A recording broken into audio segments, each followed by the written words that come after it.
And I hope you all are doing well. चलिए हम पढ़ रहे थे 11th एनसीईआरटी का chapter number first, the living word.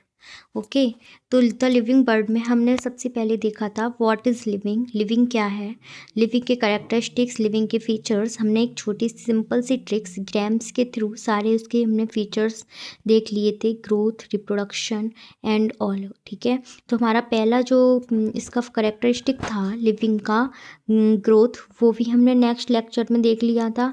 अब हम आगे सेकंड करेक्टरिस्टिक्स रिप्रोडक्शन को एक्सप्लेन करेंगे, समझेंगे रिप्रोडक्शन क्या है। ठीक है, तो चलिए आज के क्लास में हम रिप्रोडक्शन को समझते हैं।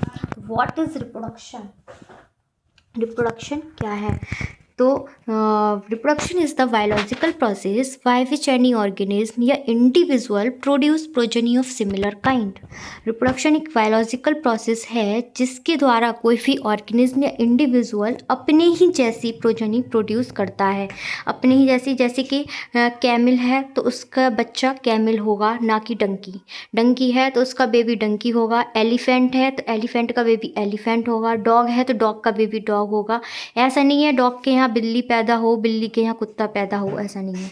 ओके, तो रिप्रोडक्शन कितने टाइप का होता है? 2 टाइप का रिप्रोडक्शन होता है, जैसे कि हम सभी जानते हैं, asexual and sexual reproduction. Asexual reproduction क्या होता है? It is the method of reproduction by which single parent produce progeny that are genetically and physically identical to their parents. Reproduction, asexual reproduction में क्या होता है समझिए, सिंगल पेरेंट प्रोड्यूस करता है प्रोजेनी जो कि जेनेटिकली एंड फिजिकली सिमिलर होती है पेरेंट की कुछ जैसे। एंड सेक्सुअल रिप्रोडक्शन क्या होता है? इसमें 2 डिफरेंट इंडिविजुअल के द्वारा न्यू ऑर्गेनिज्म प्रोड्यूस होता है 2 डिफरेंट सेक्सेस के थ्रू। दोनों डिफरेंट सेक्सेस की जेनेटिक इंफॉर्मेशन कंबाइन करके नया ऑर्गेनिज्म प्रोड्यूस होता है। ठीक है, तो चलिए हम इस सेक्सुअल रिप्रोडक्शन के कुछ एग्जांपल्स देखते हैं जो कि एनसीईआरटी ने दिए रखे हैं। तो ईस्ट एंड हाइड्रा में हम सभी जानते हैं बडिंग होती है। बडिंग में क्या होता है? पेरेंट बॉडी की बड से नया ऑर्गेनिज्म प्रोड्यूस होता है। सेकंड, एल्गी एंड फंजाई में स्पोर्स का फॉर्मेशन होता है। एल्गी में जू स्पोर्स, फंजाई में कोनिडिया। कुछ fungi filamentous algae and प्रोटीनिमा in mosses में फ्रेगमेंटेशन होता है। फ्रेगमेंटेशन का मतलब पेरेंट बॉडी छोटे छोटे फ्रेगमेंट्स में ब्रेक डाउन होगा and every fragment convert into new individual, that process is called fragmentation. Planaria and flatworm में रीजनरेशंस होता है। रीजनरेशंस में पेरेंट बॉडी के किसी कोई भी पार्ट एक टूट के गिर जाएगा, उससे एक नया इंडिविजुअल बन जाएगा, इसे हम रीजनरेशन कहते हैं। ये बहुत फेमस एग्जांपल है प्लेनेरिया एंड फ्लैटवर्म्स का, जो कि हम एनिमल किंगडम में से देखेंगे फिर से। तो हम मेन चीज़ इसमें जो एनसीईआरटी हाईलाइट करती है पॉइंट को, डिफाइनिंग प्रॉपर्टी, जो कि मैं पहले भी एक्सप्लेन कर चुकी हूँ। तो ग्रोथ हमारा डिफाइनिंग प्रॉपर्टी था? नहीं था। क्यों नहीं था?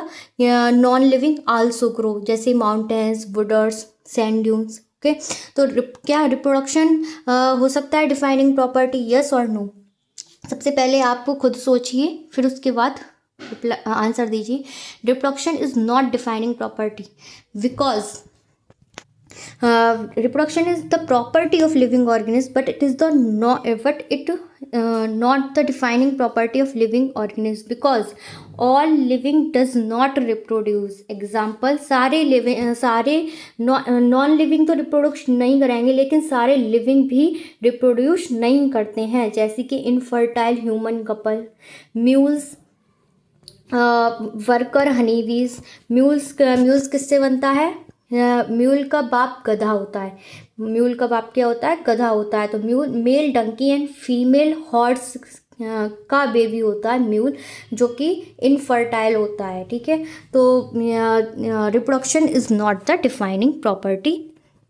एंड सेक्सुअल रिप्रोडक्शन को हम फिर से एक नए चैप्टर में, प्लांट रिप्रोडक्शन है एक चैप्टर, उसमें हम प्लांट रिप्रोडक्शन अलग सेपरेटली पढ़ेंगे एंड ह्यूमन रिप्रोडक्शन अलग दे रखा है 12th एनसीईआरटी में, उसको हम सेपरेटली समझेंगे। इसलिए शॉर्टली यहाँ पर सिर्फ इतना ही हम एक्सप्लेन करेंगे। ओके, तो रिप्रोडक्शन यहाँ पर हमारा कंप्लीटली कवर हो जाता है। Thank you.